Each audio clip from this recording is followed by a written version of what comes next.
Hey, this is Chris Johnson. Hold on, my mic stand is fucked up here. I don't know what I did to it. It made a noise that it wasn't supposed to make, but it's still standing. It's still standing. The mic still works. I think we're good to go. Well, this is Chris Johnson. And I want to talk a little bit about anxiety. I have anxiety. I got a bunch of anxiety problems. I'm doing pretty well right now, and I've been doing pretty well since I went to, since I started going to a therapist a few years back. I don't even need to go too much anymore. I'm pretty stable. Anxiety's fucked up because a lot of people have different types of anxiety problems. I think everybody has a certain degree of anxiety in a lot of situations. It just affects people differently than others. Some people get fucking crippled by it and need medication. Thankfully, I've never had to need any kind of medication for it. I'm really like anti-medication. I don't like taking medicine. I don't like taking fucking anything. I want to be like completely clear, you know what I mean? I want to feel it. I want to feel my fucking pain and feel my fucking agitations. Because I feel like if I don't get over them on my own, if I need some kind of medication to deal with it, I feel like I'm never truly going to get over anything. Which, for me, it works, since thankfully I have a condition that doesn't require medication. I don't know how I would react if I actually needed medicine. I think I'd have a big fucking problem with it. I don't even like fucking taking medicine, like if I got a fucking headache, or like if, you know, for like aches and pains or some shit. Like, hey, you got like a fucking Advil or something? Like, I don't really want to take it. Like, I'm afraid I'm going to build up like a tolerance to it. And then all of a sudden, when I need medicine, I fucking take it. It's not going to fucking help me anymore. These are the crazy fucking bullshit thoughts that populate my fucking head. A lot of feelings that other people have when they're anxious, I have or have had over the years. You know, a feeling of being like stuck, not knowing where the fuck you're going. A feeling of just like a general fucking malaise. Just like unhappiness, depression. I had suicidal thoughts for a long time. I used to fucking like fantasize about taking a razor blade to my fucking forearms. And that's no fucking joke. Like, I used to do that. I used to think about that in my head all the fucking time. Like, I want to fucking blade my fucking forearms. Which is pretty fucking scary thought, really. Like, when you're fucking clear, right? Like, no man in his right mind is walking around thinking about taking a fucking knife to his arms. But I used to think that all the fucking time. So, like, there's a lot of shit that goes on in your head. You just want to release it somehow. But you just don't know what the fuck to do.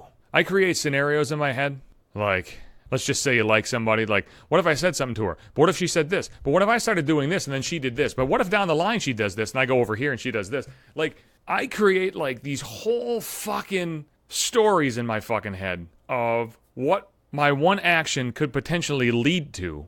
And then I start worrying about shit that is not even on the fucking radar, but, like, that is 5 steps down the road to the shit that I already thought about in my fucking head. And it can get overwhelming. So what I do and what I did and what my therapist told me to do way back when I started going to see her right when the fucking divorce happened is to just kind of fucking like shrink everything down. Kind of condense it, right? Into just like little bits. Like instead of thinking about like, motherfucker, I got to get through this whole shitty day, think about, let me just get through the next 5 minutes. And then if you can get through the next 5 minutes, then maybe once you get to that point, you can think about, hey, maybe I'll get through the next 10 minutes and then the next 15 minutes and shit like that.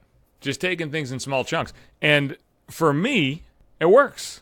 As a result of that, though, I don't think about anything long-term anymore because I can't. If I start thinking long-term, I might start panicking. I might start thinking like, whoa, motherfucker, what if I don't get to that goal that I set? What if I don't reach the dreams or achieve whatever the fuck it is that I'm trying to achieve that I'm like setting out to do? So as a result, I don't make goals. I have none of them. I don't think about like a career. I don't think about, you know, potentially getting in another relationship or any of that shit. I just take things like a day at a time or, you know, a week at a time. You know, like if you like sports, I love sports. If you watch the fucking sports interviews, a lot of times you see athletes be like, hey, we're just going to take it one game at a time. And you think, you fucking asshole. Like, give me a goddamn answer. Give me a real fucking answer, you dick. But like, now I'm saying that like anytime anybody fucking asks me anything about anything. Just like, I don't know. What are you going to do this weekend? I don't know. I have no fucking idea. We'll see. We'll see. And that's not to say I don't make plans. You know, people invite me to do shit. And I do shit, or like, hey, something's going on this weekend, we're having dinner here at 4 o'clock. All right, I'll be there. You know what I mean? I make those plans, but I don't make long-term grandiose plans. The more of that shit I make, the worse I feel. So I would suggest, if you're having trouble dealing with shit, stop thinking about shit on a grand fucking scale and start worrying about getting through fucking today. It might help you. It helps me. It's a weird existence, though, when you don't really think about anything in the long term. Like, all your life, I think you're kind of taught to think that way, right? Like, when you're growing up, it's like, hey, you're going to get married, you're going to have a family, you're going to have fucking kids, you're going to get a job, you're going to start a career. What do you want to do when you grow up? What are you going to do here? Hey, you're going to go to college. You have all these fucking plans ahead of you. All these things that you want to do. And then shit just comes and fucks it up. And then you're never prepared for what happens when it gets fucked up. That's why I think plans are stupid.